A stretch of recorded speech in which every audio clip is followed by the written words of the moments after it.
I am Joshua, 28 years old, and my own parents threw me out into the street like garbage because my older brother blamed me for his divorce. Before I tell you about the single, devastating email that brought my toxic, image-obsessed family to their knees begging for my forgiveness, let me know where you are watching from in the comments. The rain was coming down in thick, freezing sheets that night. It soaked right through my thin denim jacket before I even made it to the edge of the paved driveway. My boots slipped on the wet asphalt, but I refused to stop and catch my balance. I just kept walking forward, my jaw clamped shut so tightly my teeth ached. Behind me, the heavy oak front door of my childhood home stood wide open. It spilled a long rectangle of warm, yellow light onto the manicured front lawn. Scattered across that perfectly cut grass, sitting in the mud and the freezing rain, were all my worldly possessions. My older brother, Julian, stood under the dry protection of the porch awning. He was holding his face in both of his hands, his broad shoulders shaking violently with exaggerated, theatrical sobs. If you were a neighbor walking your dog past our house right then, you would think his entire universe had just collapsed into dust. He had just spent the last 2 hours sitting in our parents' living room, drinking my father's expensive bourbon, and convincing them that his impending, highly public divorce was entirely, 100% my fault. According to Julian's brilliant narrative, I was the one who introduced him to another woman. I was the degenerate younger brother who covered for his late-night absences. I was the one who constantly encouraged him to throw his vows away and live a little. None of it was true. Not a single syllable. My mother stood right next to him on the porch. Her hand was rubbing his back in slow, soothing circles, treating him like a wounded child instead of a 34-year-old corporate executive. She did not look at me, not once. She didn't march down the steps, grab my shoulders, and demand to hear my side of the story. She didn't ask Julian for a single text message, a single photo, or a single shred of actual proof. Julian was the golden child. He was the senior vice president. He was the son with the 6-figure salary, the sprawling suburban house in a gated community, and the perfect magazine-ready wife. If Julian pointed his finger at me and said I ruined his life, then my parents treated it as absolute gospel. My father was the one who actually threw my things outside. I can still vividly see the thick blue veins bulging in his neck as he screamed at me. He didn't just ask me to pack my bags and leave in the morning. He marched into my bedroom, physically grabbed my canvas duffel bag, and hurled it out the front door into the storm. My heavy leather laptop bag hit the wet grass with a sickening, heavy thud. A glass picture frame, the only existing photograph of me and my late grandfather fishing at the lake, slipped from his grip and shattered violently against the concrete walkway. The glass splintered into 100 tiny, glittering pieces in the rain. "Get out!" my dad shouted. His voice was rough, dripping with a kind of visceral disgust that made my stomach turn. "You're not worthy of this family. I don't ever want to see your face in this house again. You are a disgrace to this family name." I stood there in the pouring rain for a long moment. The freezing water ran down my forehead, mixing with the hot, angry tears stinging the corners of my eyes. I looked past my father and locked eyes with Julian. For a fraction of a second, Julian dropped his hands away from his face. The porch light caught his eyes. There were no tears there, none at all. There was only a cold, calculated, razor-sharp relief. He wasn't grieving a broken marriage. He was relieved that his scapegoat was taking the bullet. He knew exactly what he was doing, and he was proud of his performance. Truth starts to feel incredibly small and fragile when your own mother refuses to even look at your face, and your father is actively kicking your suitcase off the porch with the toe of his boot. I realized right then, standing in the mud, that fighting back would be entirely useless. In a house built on appearances, the loudest, most dramatic lie always gets believed first. So I didn't scream back. I didn't fall to my knees and beg them to listen to reason. I didn't try to defend my character. I walked over to the soggy grass, picked up my soaked bags, hauled them over my shoulder, and walked away into the dark street. Exactly 1 week later, I was sitting entirely alone in a cramped, drafty, rented warehouse space on the industrial east side of Savannah. The rain was drumming a relentless, metallic rhythm against the thin tin roof, a sound I was slowly forcing myself to get used to. I sat in a cheap folding chair with a paperback book open on my lap, trying desperately to teach my nervous system what quiet felt like again. I was exhausted down to my marrow. My bones literally ached from sleeping on a deflating air mattress for 7 nights straight, and my mind was a torturous, never-ending loop of my father's screaming face and my mother's turned back. Then, the laptop sitting on the wobbly desk next to me chimed. A single new email had arrived in my inbox. The sender's name made me sit up so fast I nearly knocked my coffee mug onto the floor. The subject line made my stomach completely drop out of my body. I opened the message. I read the short, overly polite corporate text once. Then I read it again, my eyes scanning every single word to make sure I wasn't hallucinating. My hands started to shake. It wasn't from fear, and it wasn't from the cold draft in the room. It was from a sudden, overwhelming electric rush of adrenaline. By the time I clicked on the attached PDF document and scrolled through the heavily detailed pages, I understood exactly why my golden child brother had been so incredibly desperate to blame me first. Within 20 short minutes of me forwarding that exact document to my family, my cell phone exploded. The device vibrated so violently against the cheap folding table that it nearly rattled right off the edge. The screen lit up, blindingly bright in the dim warehouse, with notification after notification stacking up in real time. First came the desperate text message from Julian. "Joshua, please, I am begging you, do not send that email to anyone else. We can fix this. Please, just pick up the phone."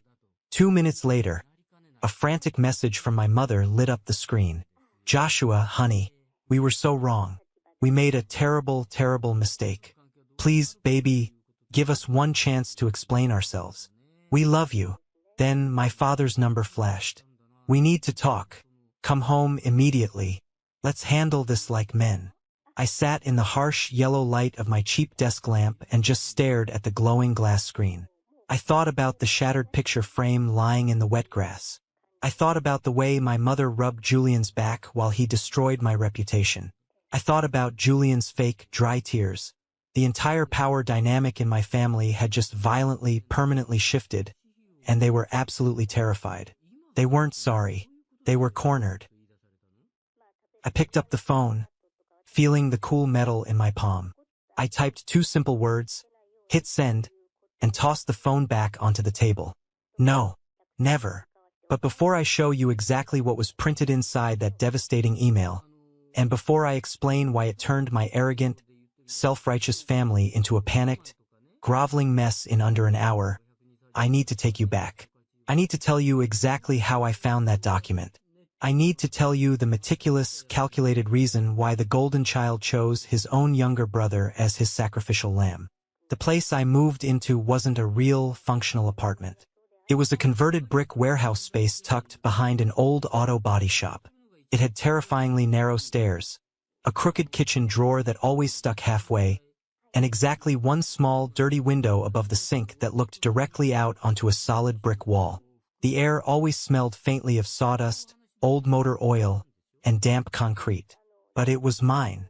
I paid the rent with my own money. There was a strange, deep, almost medicinal comfort in sitting in a room where nobody could suddenly change their mind and decide I didn't belong there anymore. I worked as a collections manager at a local maritime museum down by the river. My salary was modest, barely enough to cover my basic living expenses and the rent for the warehouse, but I loved the work. Most of my days were spent in absolute silence, preserving old, brittle navigation maps, cataloging rusted brass instruments from sunken ships, and carefully handling fragile objects that had survived horrific storms, saltwater corrosion, and the brutal passage of time. I used to think the quiet, meticulous nature of my job made me a naturally calm person. After the horrific nightmare with my family, I realized the truth. It didn't make me calm. It just made me exceptionally good at handling deeply damaged things. In the long, agonizing days immediately following my eviction, the silence of the warehouse was totally deafening. I spent hours lying flat on my back on the air mattress, staring up at the water stains on the ceiling, playing that rainy night over and over in my head like a broken movie projector. When you are isolated, a very dangerous, toxic thought starts creeping into your brain. What if I actually did do something wrong? What if I had casually introduced Julian to some woman at one of our museum charity galas months ago, and I completely forgot about it? What if I made a joke, or covered for a phone call, and inadvertently lit the match that burned his marriage down? When your entire family turns against you with such absolute, unwavering certainty, it gaslights you. It forces you to question your own sanity and your own memory. I was drowning in a sea of self-doubt, genuinely wondering if I possessed some dark, destructive flaw that I couldn't even see. Julian, meanwhile, lived in a completely different universe. He and his wife, Sarah, were the picture of suburban royalty. They chaired local charity events together. They smiled with perfect, bleached teeth for local lifestyle magazines. Julian was a master of his own public relations. To outsiders, their marriage looked like the absolute pinnacle of the American dream. But to those who actually knew Julian, knew his temper, his ego, his constant need for validation, his life looked heavily, exhaustingly managed. Everything he did was a calculated performance, a stage play designed to make him look flawless. And lying there in my cold warehouse, I was starting to believe his script. I was starting to believe I had accidentally walked onto his stage and ruined the show. 3 days after I got kicked out of the house, a loud, aggressive pounding echoed on my heavy metal door. I opened it to find my best friend, Carter, standing in the hallway.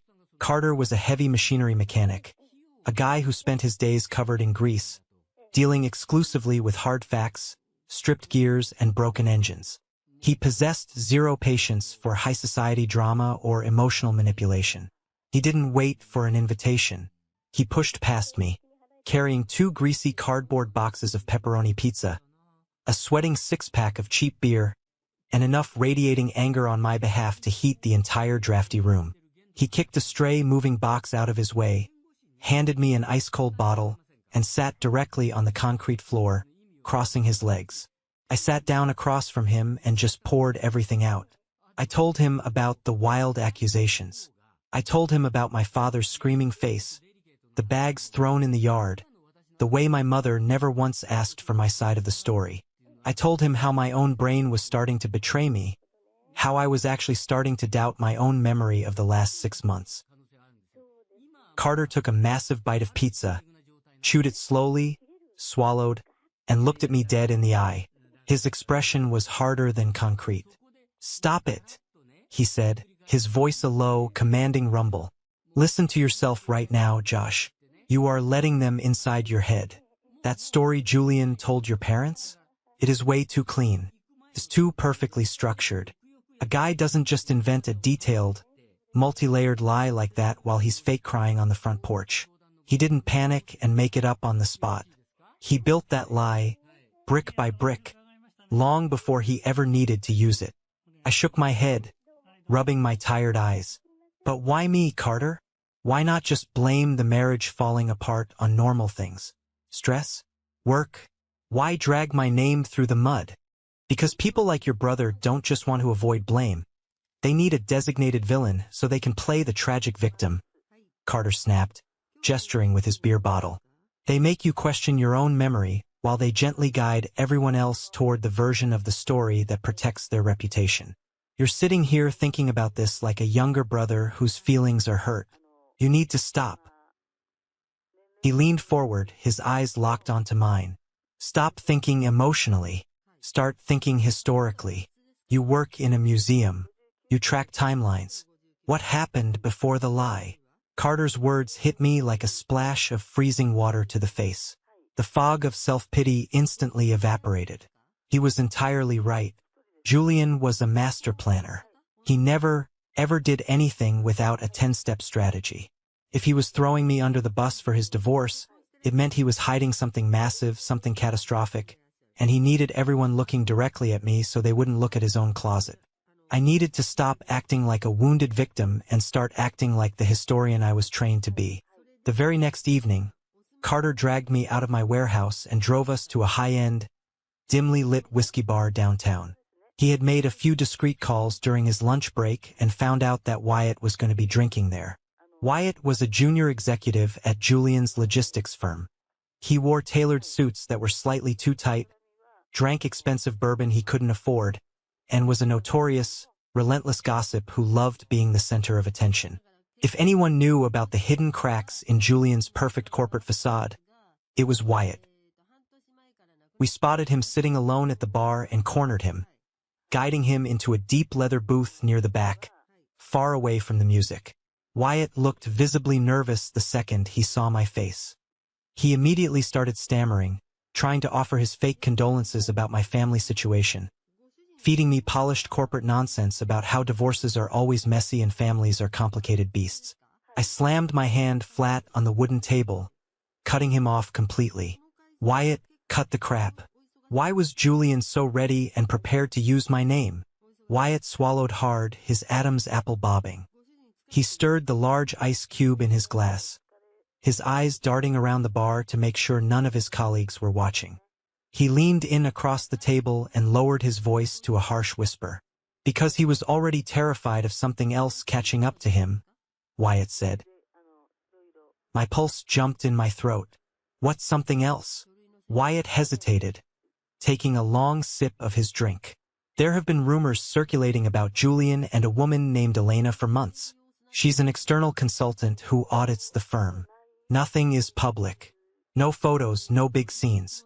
Just whispers by the coffee machine. But it got loud enough that Julian started acting wildly paranoid. He was checking his phone constantly.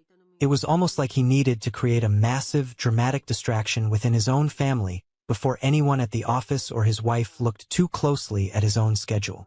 It was a solid, tangible lead. A name. Elena.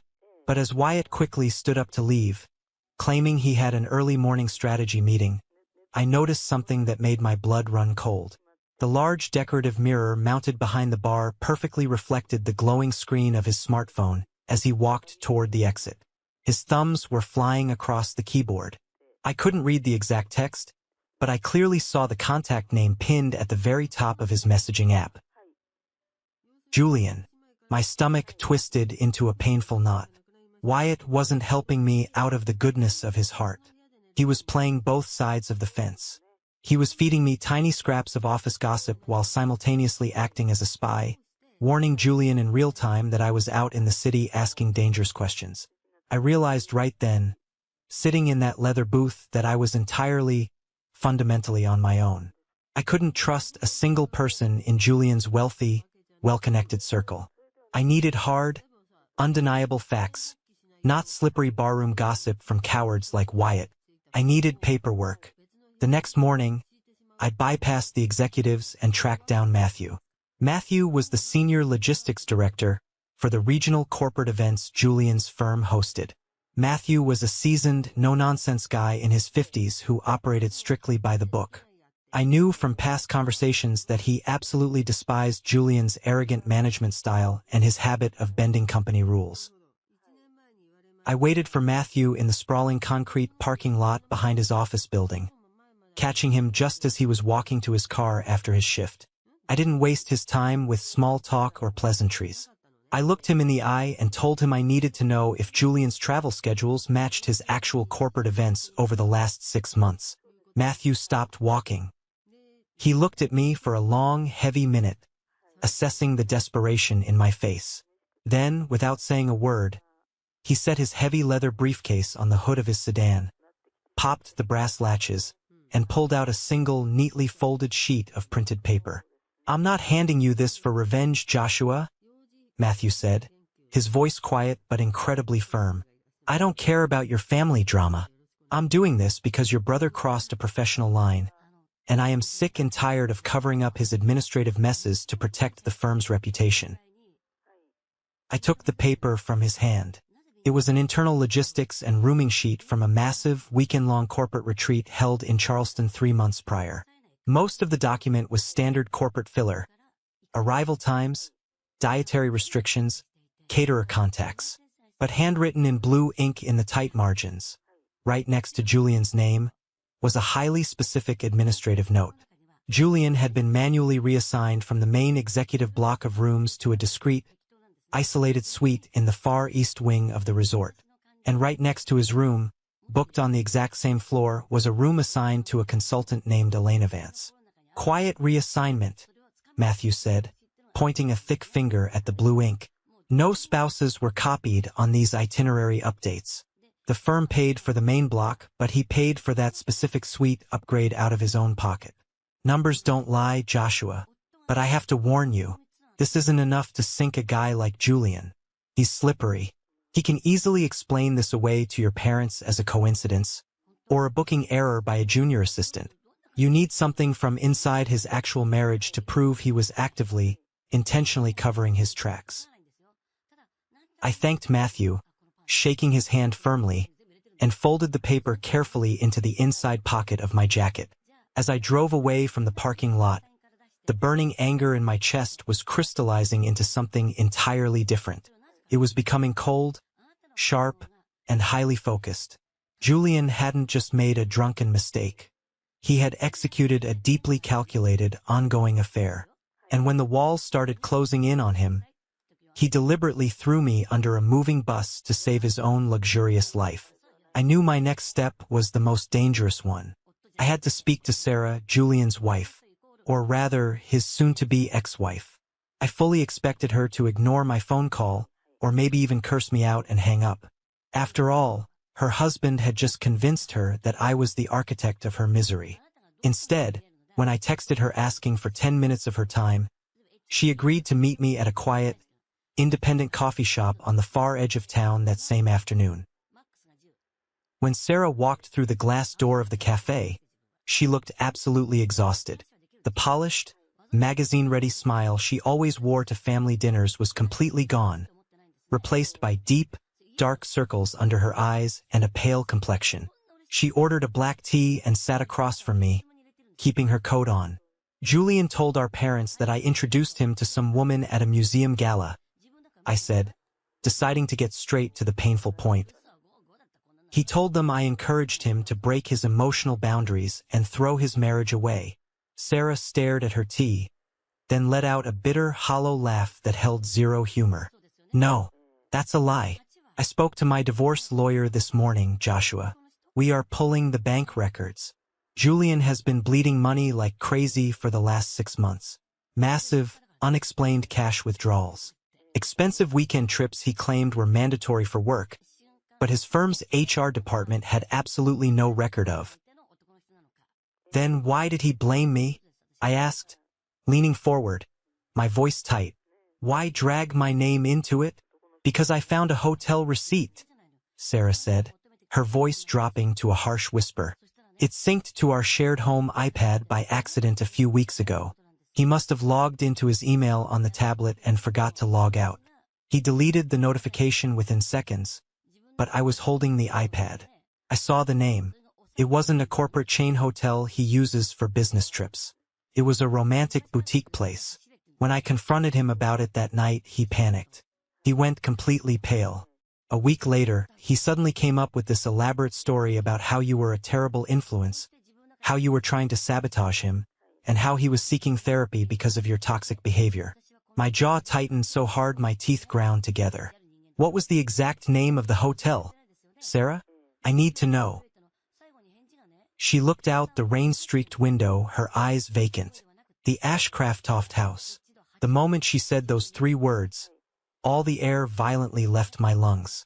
The Ashcraft House was a historic, luxury boutique property located about an hour outside the city limits. But that wasn't why I knew the name. I knew it because my Maritime Museum had hosted a massive, high-profile donor fundraising dinner there late last year, and I had been the staff member assigned to coordinate the reservation contact lists with their management. I didn't even finish my coffee. I practically sprinted to my car and drove recklessly back to the Maritime Museum. I ignored my coworkers, bypassed my desk, locked the heavy wooden door to the basement archives behind me, and booted up my secure work computer. My hands were visibly shaking as I dug furiously through the nested digital folders from the previous fiscal year. I finally pulled up the museum's master event profile associated with the Ashcraft House. During the agonizing, months-long planning phase for that donor dinner, I had manually attached my direct museum email address as a secondary administrative contact on the hotel's master booking system. It was standard protocol, a way to catch any automated billing errors or room assignment glitches before the donors arrived. My brain was working at lightning speed.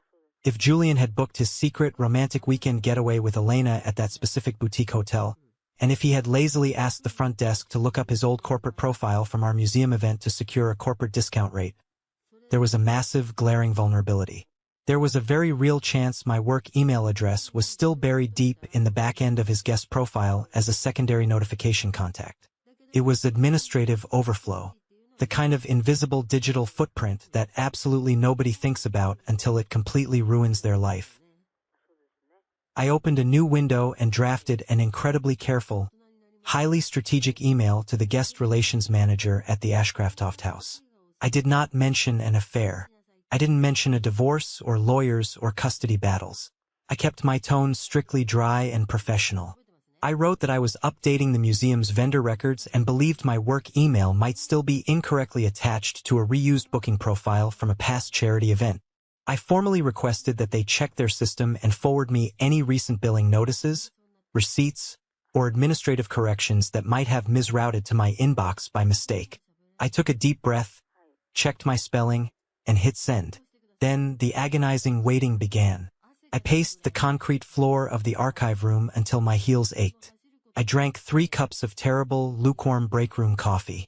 Every single time my phone buzzed in my pocket, my heart leaped into my throat. By the time the clock struck 6 and I had to lock up the museum and drive back to my cold warehouse, I was convinced it was a dead end. I was exhausted, depleted, and ready to just accept that Julian had outsmarted me and won. The next morning, I was sitting at my tiny kitchen table, staring blankly at the brick wall outside my window, eating cold toast, when my laptop chimed. Sender: Ashcraft House Guest Relations. Subject: Correction of secondary notification contact / attached billing records. My heart hammered violently against my ribs, echoing in my ears. I opened the email. The guest relations manager was incredibly polite. They apologized profusely for the automated system error. They confirmed that, yes, my direct email address had indeed remained attached to Mr. Julian's executive reservation profile as a secondary administrative contact. Attached to the bottom of the email were 3 separate PDF documents. They were the automated billing summaries generated by the system before the hotel caught the error and removed my email. I clicked on the first PDF, my breath catching in my throat. There it was, black text on a white screen. Julian's full legal name, Elena Vance's name, 2 adjoining luxury suites, itemized room service charges for expensive champagne and strawberries at 2 o'clock in the morning. Valet parking logs showing his specific sports car. The dates on the invoices matched perfectly with the weekends Julian had explicitly told Sarah he was attending mandatory corporate leadership seminars in another state.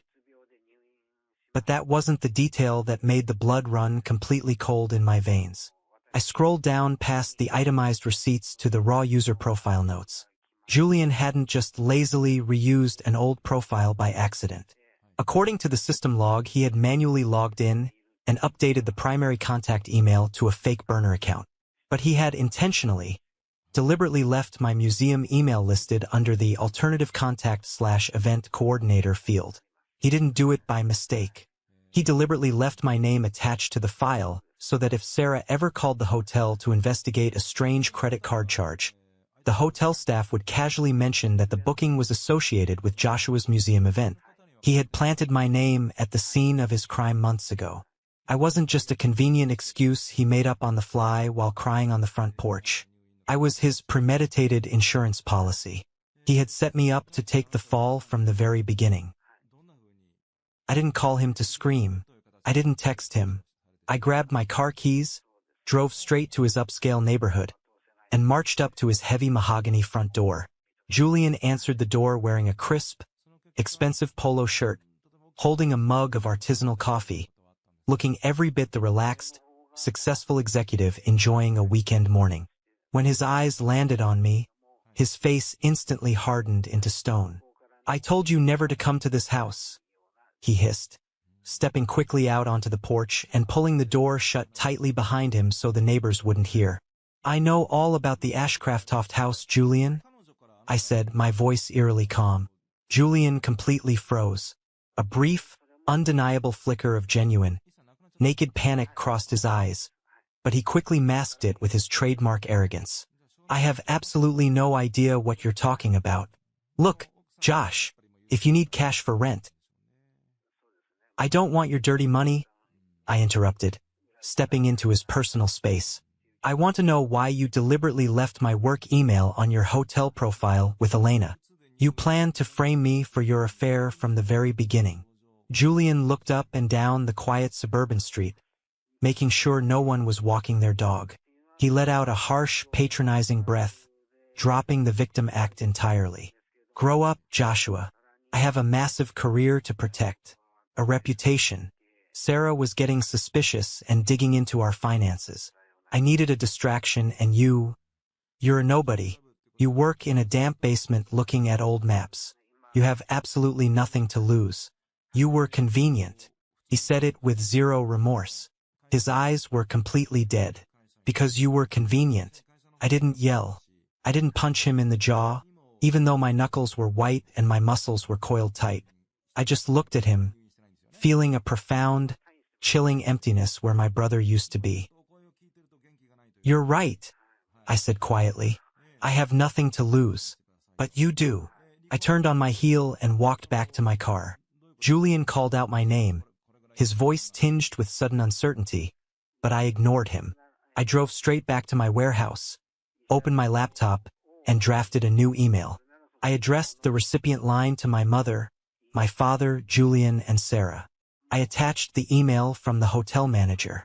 I attached the billing PDFs showing the adjoining suites and the late-night room service charges. I attached the profile notes showing my name used as a deliberate decoy. In the body of the email, I wrote exactly this. I was thrown out of my family because I was accused of destroying a marriage. Attached is the undeniable administrative proof from the Ashcraft House Hotel. Julian has been having an affair with Elena Vance for months. He intentionally used my name to cover his tracks. I will not continue carrying blame that was manufactured to protect someone else's betrayal. I clicked send. This is a moment that changed everything, when I finally regained control of my life. Thank you for your patience in getting this far. You are amazing. Please help me like the video and leave a comment with the number 1 below so I know you've been with me this far. This will not only help more people find this story, but also let me know that my experiences are meaningful to someone. Your support is the biggest motivation for me to continue sharing the rest of this journey. The fallout from that email was instantaneous and absolute. Exactly 7 minutes after I clicked send, my phone started vibrating violently against the table. It was Julian calling. I stared at the screen and silenced it. Then my mother called. Then my father. Text messages started pouring in. A relentless barrage of panic. These were the exact messages I told you about at the beginning of this story.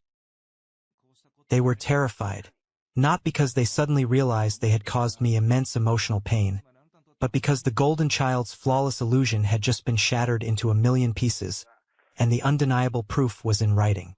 Paperwork, hotel logs, and timestamps cannot be manipulated by fake tears on a front porch.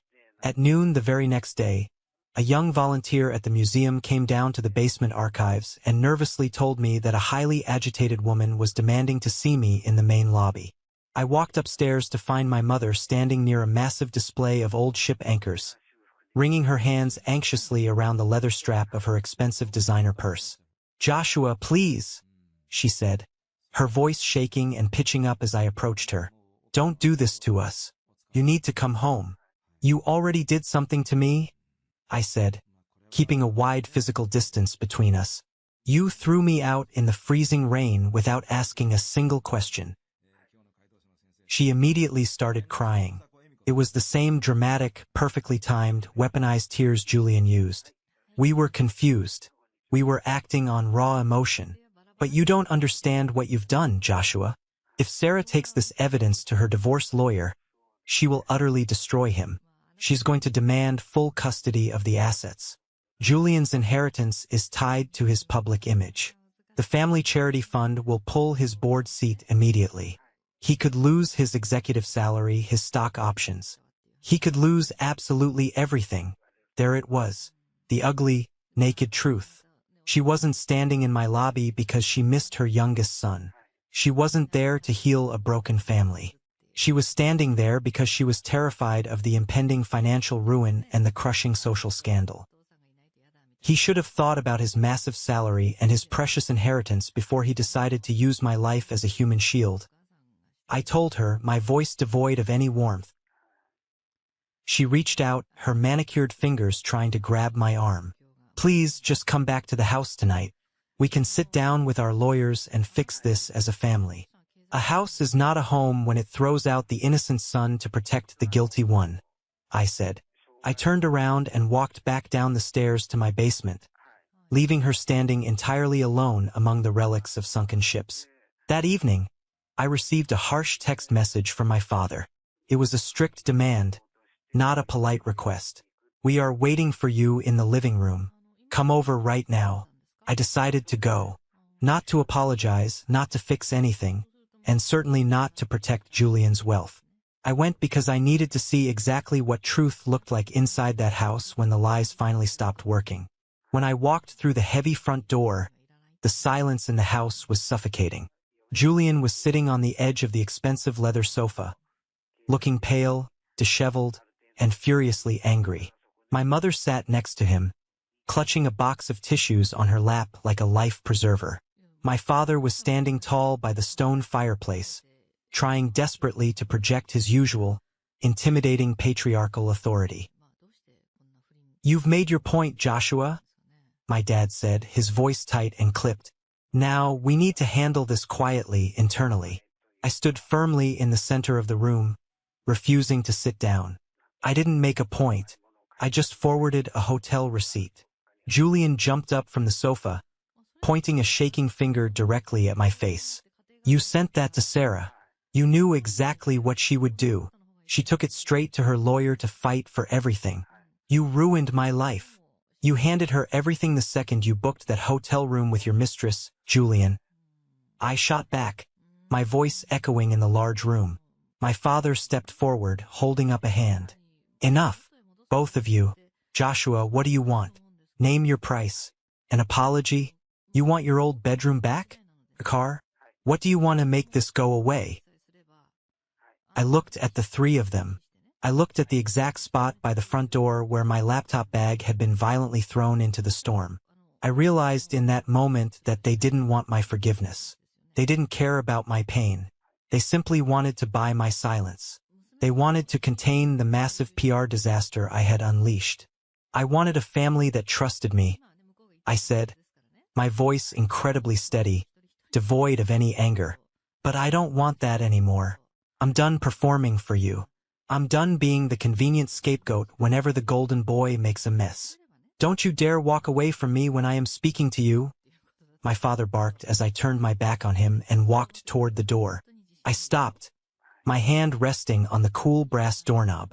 You threw me away when it mattered, I said, looking over my shoulder one last time. You don't get to command me now.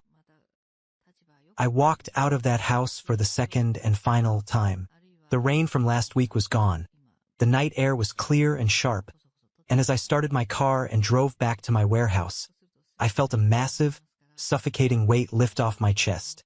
I didn't have an inheritance, and I didn't have a wealthy family anymore. But as I pulled into my parking spot, I realized I had something infinitely more valuable. I had my truth, and I was finally free.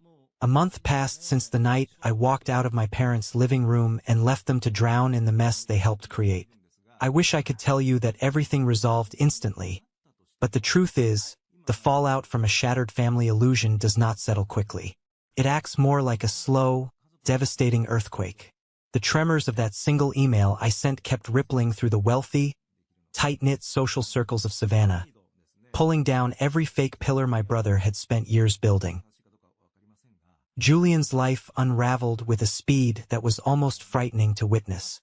Sarah did exactly what my mother feared she would do.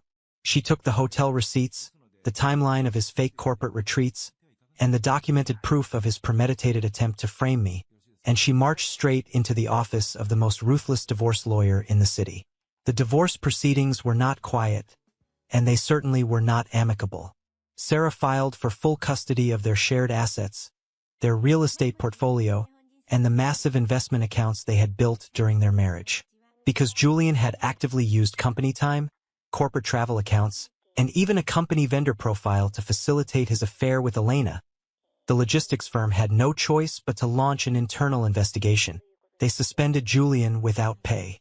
Suddenly, the golden child with the six-figure salary and the untouchable reputation was sitting in his empty suburban mansion, fighting a brutal legal battle with no income flowing in.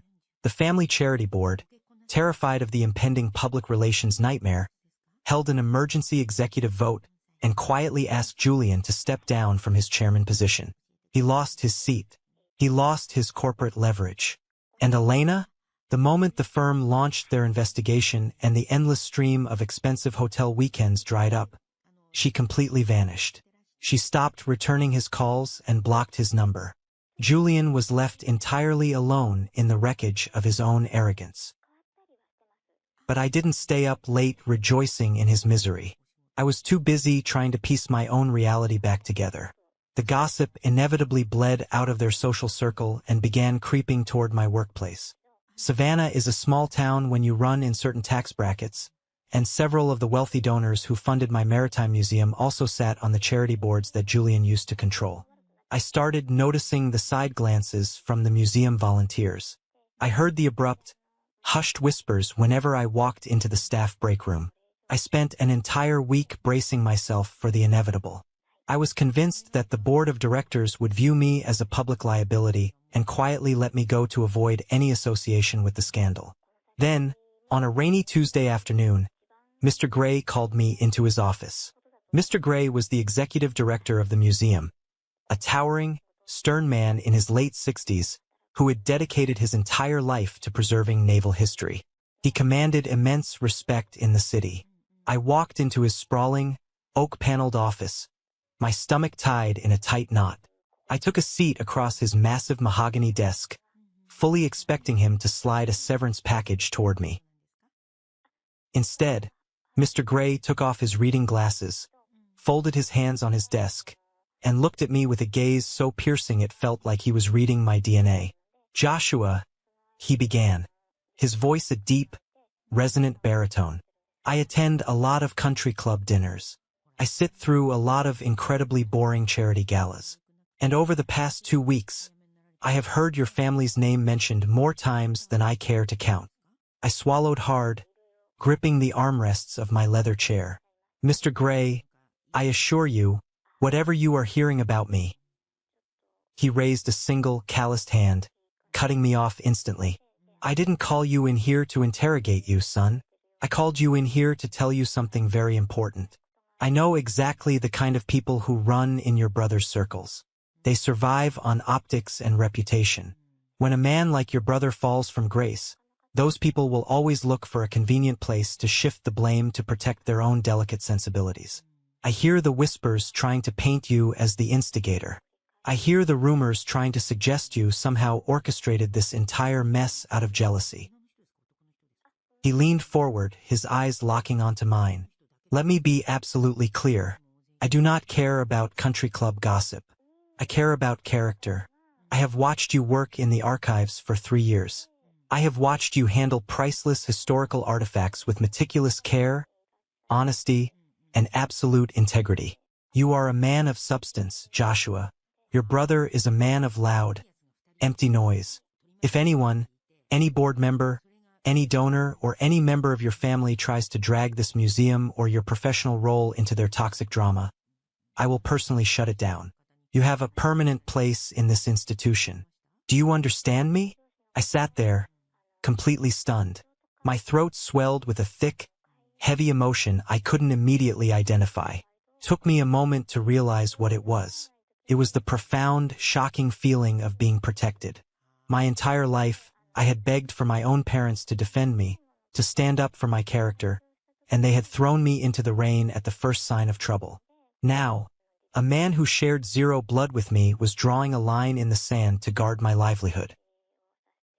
"Thank you, Mr. Gray," I managed to say, my voice slightly hoarse. "You have no idea what that means to me." "Get back to work, Joshua," he said, offering a small, rare smile. "Those 18th century naval maps aren't going to archive themselves." 2 days after that meeting, a legal courier arrived at the museum reception desk holding a thick manila envelope with my name typed on the front. I took it down to my basement office and opened it carefully. Inside was a formal, notarized legal document printed on heavy, watermarked paper. It was from Sarah's divorce lawyer. It was a signed affidavit, legally confirming in plain, undeniable language that Joshua had absolutely zero involvement in the deterioration of Julian and Sarah's marriage. It explicitly stated that I never encouraged any inappropriate relationships, that I had zero prior knowledge of the affair, and that I was falsely and maliciously blamed by Julian to cover his own financial and moral misconduct. Sarah didn't have to send that to me. It didn't help her legal case to provide me with a copy. She went out of her way to pay her lawyer to draft that document simply because she knew I needed it. I sat at my desk, holding that piece of paper in my hands for a very long time. I read the legal jargon over and over again. After weeks of defending my own sanity, after screaming into the void of my parents' deliberate ignorance, here was my reality, validated in permanent black ink. It was the ultimate, undisputed proof of my innocence. I bought a cheap wooden frame on my way home that night and hung the document on the exposed brick wall of my warehouse apartment. It wasn't a diploma, and it wasn't an award, but it was the proudest thing I had ever displayed. Spring arrived in Savannah, pushing away the bitter cold rains and replacing them with a thick, humid warmth. As the weather shifted, the heavy, suffocating atmosphere inside my rented warehouse began to shift right along with it. The space no longer felt like a drafty, depressing exile. It was slowly, steadily transforming into a sanctuary. One Saturday morning, Carter kicked open my metal door carrying 2 heavy plastic buckets of premium interior paint, a handful of rollers, and a large Bluetooth speaker. "Get up, man," Carter shouted over the loud rock music he immediately blasted from the speaker. "We are fixing this depressing dungeon today. You cannot live surrounded by gray concrete forever. It's bad for your psychological health." I laughed, genuinely laughed, for the first time in what felt like a decade. We spent the entire weekend transforming the warehouse. We pushed my cheap furniture into the center of the room and covered everything with plastic tarps. Carter had chosen a deep, vibrant ocean blue color for the main accent wall. We rolled the paint on thick, our shoulders aching, our hands covered in blue splatters. We drank cheap beer, ate greasy takeout burgers sitting on the floor, and talked about everything except my family. As I watched the dull, gray concrete disappear beneath the bright, fresh coat of blue paint, I realized something incredibly profound about the concept of home. A home is not defined by square footage, expensive chandeliers, or manicured front lawns. My parents lived in a $3 million estate, but the air inside those walls was toxic, heavy with unspoken resentment and mandatory performances. This warehouse was tiny. The plumbing occasionally rattled, and the floorboards creaked loudly when the wind blew hard off the river. But the air in here was clean. It was honest. When I locked the deadbolt at night, I knew exactly who I was, and I knew that nobody could tear me down while I slept. Over the next few weeks, Carter kept showing up with small, incredibly practical gifts. He brought over a heavy-duty toolbox filled with high-quality wrenches and screwdrivers. He bought a set of thick, decent dish towels because he was tired of watching me dry plates with paper towels. He even found a massive, vintage standing lamp at a flea market that actually illuminated the dark corners of the room properly. Every single one of those practical, unglamorous items meant infinitely more to me than the grand, dramatic gestures my family was desperately trying to orchestrate from afar. My parents realized very quickly that my silence was not a negotiation tactic. It was a permanent boundary, and because people who are obsessed with control cannot handle being ignored, their attempts to reel me back in became increasingly frantic and bizarre. My mother started writing long, multi-page letters on her expensive monogram stationery and mailing them to the museum. I would recognize her elegant, sweeping handwriting on the envelope, and I would drop them directly into the industrial shredder by the copy machine without even breaking the seal. I didn't need to read them. I knew exactly what they contained. They contained long, winding paragraphs about family duty, about how much pain she was currently in, and about how Jesus teaches forgiveness. They never contained accountability. They never contained the sentence, "I am deeply sorry for throwing you out into the street." My father's approach was entirely transactional, which fit his personality perfectly. He left a long, rambling voicemail on my phone one evening. He didn't sound angry anymore. He sounded like a businessman trying to close a difficult merger. "Joshua, listen." His voice echoed through my phone speaker as I stood in my blue-painted kitchen. "I spoke to Henderson down at the corporate logistics firm. He owes me a massive favor. There is a senior project manager position opening up next month. It comes with a substantial salary bump and full benefits. It's a real promotion, Josh, way better than playing with dusty maps in a basement. I can secure it for you tomorrow. We also have some funds left over in an old college fund account we never fully drained. I can wire that over to help you put a down payment on a real condo. Just come over to the house on Sunday for dinner. Let's act like reasonable adults and put this ugly chapter behind us." I stood there holding the phone, listening to the heavy silence after the beep. A year ago, the promise of a massive promotion and a sudden influx of cash would have made me jump through hoops. A year ago, I would have desperately craved that validation from my father. But listening to it now, I felt absolutely nothing. No temptation, no anger, just a profound, quiet pity. He honestly believed he could buy my self-respect. He believed that transferring money from an old college fund and handing me a corporate job could magically erase the memory of him screaming in my face and throwing my only picture of my grandfather into the mud. He viewed my dignity as a commodity with a price tag. I pressed the delete button on the voicemail. Then, I opened my phone settings and permanently blocked both of their numbers. I blocked Julian's number. I blocked their emails. I built a massive, impenetrable digital wall around my life. I didn't do it to punish them. I did it because I was finally building a beautiful, peaceful life in my blue room, and I refused to let them track their muddy boots across my clean floors ever again. Time has a funny way of accelerating once you stop waiting for other people to validate your existence. A full year passed since the night the golden child pointed his finger at me and blew my life apart. It was a Tuesday evening, exactly 1 year later. It was raining outside, a steady, rhythmic downpour that washed the streets of Savannah clean. I was sitting on my comfortable second-hand sofa in the warehouse. The vintage lamp Carter bought me was casting a warm, golden glow across the room. I had a cup of hot coffee resting on the table, and I was reading a thick biography of a naval explorer. The room smelled like fresh rain and roasted coffee beans. I was completely, deeply at peace. I had recently accepted a promotion at the museum to head the entire archives department. Mr. Gray had kept his word, elevating my career based entirely on my merit and hard work. My salary had increased enough that I could finally afford to fix the crooked kitchen drawer and buy a real mattress. I was healthy. I was sleeping 8 hours a night. I had built a solid, unwavering circle of friends who loved me for who I was, not for what I could do to protect their image. I reached over to pick up my coffee mug when my phone screen suddenly lit up on the table. It was a text message. I had blocked my parents' numbers months ago, but the notification showed an unknown number. I opened the message. It only took one sentence to know exactly who was sitting on the other end of the line. "Today is a very hard day for my heart. I still pray every single night that you will come back to us." It was my mother.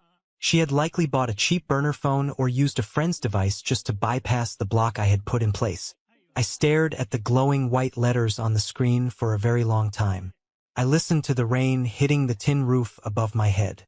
I thought about the terrified, soaking wet 27-year-old man who walked away from his childhood home a year ago, convinced he was a worthless failure.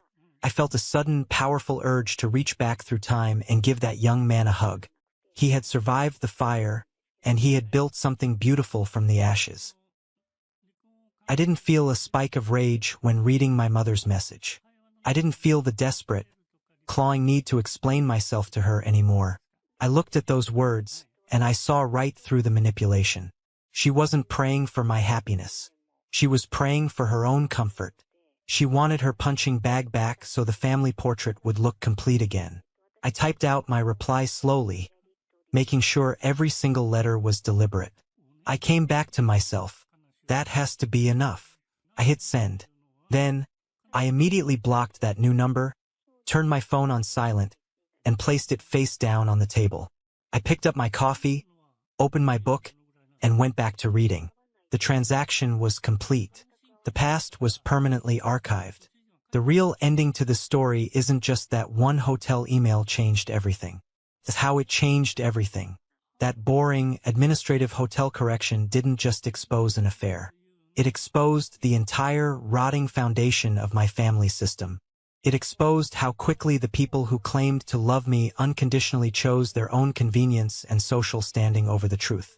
It exposed how absolutely terrified they became the moment cold, hard paperwork replaced their dramatic, emotional performances. People talk about revenge all the time. Society tells us that revenge has to look like a massive explosion. It has to look like screaming matches in the street, slashed tires, or dragging someone through the mud publicly until they break. We are taught that to win, you have to destroy the other person. But my revenge didn't look like fire. It looked like a clean email subject line. It looked like an attached PDF document. It looked like the absolute, uncompromising end of my cooperation. My revenge was refusing to accept the role of the villain in a play I never auditioned for. My revenge was refusing to come back home just because the people who broke me had finally become afraid of the consequences.